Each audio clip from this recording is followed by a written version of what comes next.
Operation Paperclip, the war that never ended. What if the men who once built weapons for Hitler were the same men who sent humanity to the moon? It sounds absurd, almost like a moral joke the universe decided to play on us. Yet that's exactly what happened after World War II ended. The war was over, but the battle for the future had just begun. Quieter, colder, and far more dangerous. In the spring of 1945, Germany was collapsing into dust. Cities were reduced to skeletons of stone, the swastika burned down to ash. But amid the ruins, there was a different kind of treasure. Not gold, not art, but knowledge. The Nazis had been ruthless in their pursuit of technology. Rockets that could pierce the edge of space, jet engines faster than sound, chemicals that could kill by the breath, and medical experiments that twisted the limits of the human body. For the Allies, that knowledge was both temptation and fear. Whoever captured it would rule the next war, the war of intelligence. The Americans knew it. The Soviets knew it. As their tanks rolled across Germany, secret teams trailed behind, not to fight, but to hunt. They weren't searching for generals or soldiers. They were searching for scientists. The Americans called their mission Operation Paperclip, a plain name for an operation that would quietly reshape the modern world.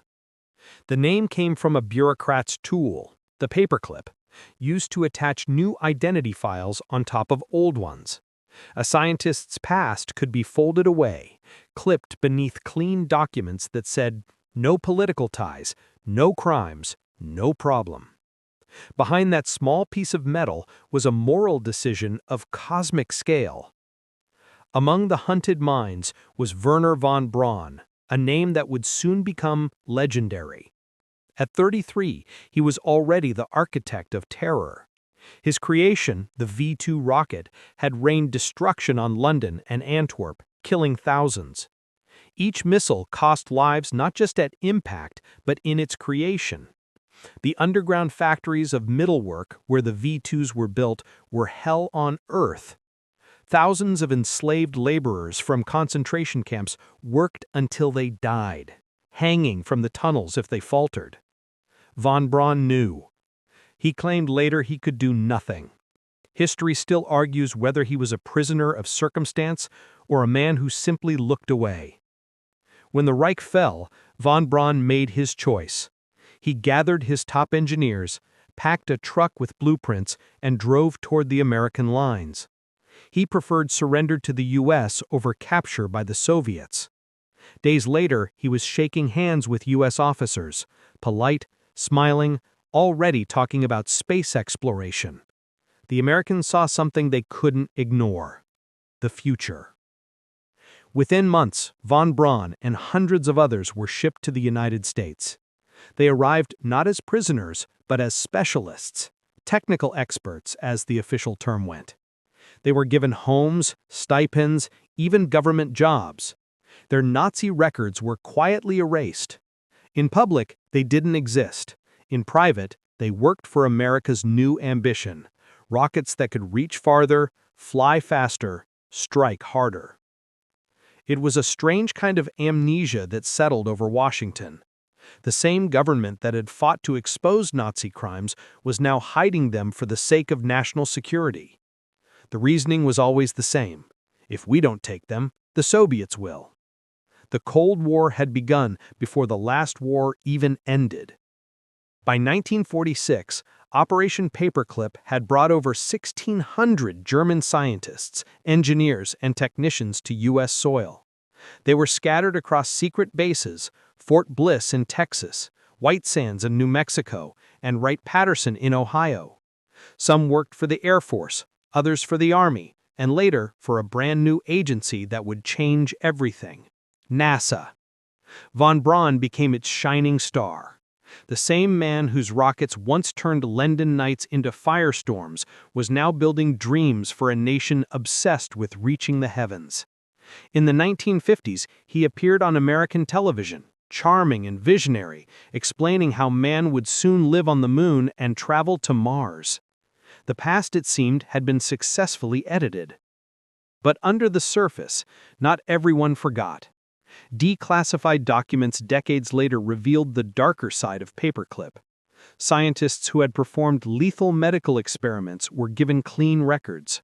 SS officers were described as minimal participants. Some of them had blood on their hands, literal, undeniable, and yet were allowed to live comfortable lives in the suburbs of Huntsville, Alabama, or Los Angeles. It was a compromise that left a stain on American morality, one that no amount of technological glory could fully wash away. And yet, progress marched on. In 1969, when the world watched Neil Armstrong step onto the lunar surface, Wernher von Braun was there, celebrated as the father of the Saturn V rocket, the most powerful machine ever built by man. The mission was hailed as humanity's greatest achievement. Few mention the irony. The path to the moon had been paved through the tunnels of middlework by men who never lived to see the stars. The story of Operation Paperclip forces us to look at the uncomfortable intersection of genius and guilt. Can knowledge exist without morality? Can the brilliance of science redeem its origins in atrocity? The United States answered those questions not with words, but with actions. They chose utility over purity, survival over principle. And maybe in their eyes they were right, because by the time the Soviets launched Sputnik in 1957, the Americans had von Braun. Without him, they might never have caught up. But every triumph has its shadow. As historians later uncovered the full extent of paperclip, the public reacted with disbelief. The scientists who had performed lethal medical experiments were given clean records. SS officers were described as minimal participants. Some of them had blood on their hands, literal, undeniable, and yet were allowed to live comfortable lives in the suburbs of Huntsville, Alabama, or Los Angeles. It was a compromise that left a stain on American morality, one that no amount of technological glory could fully wash away. And yet, progress marched on. In 1945, the May War was ended, but the Gold War was just beginning. Now we share a moon with generations who made the V-2 rocket to destroy Antwerp. And so, that's the haunting brilliance of this story.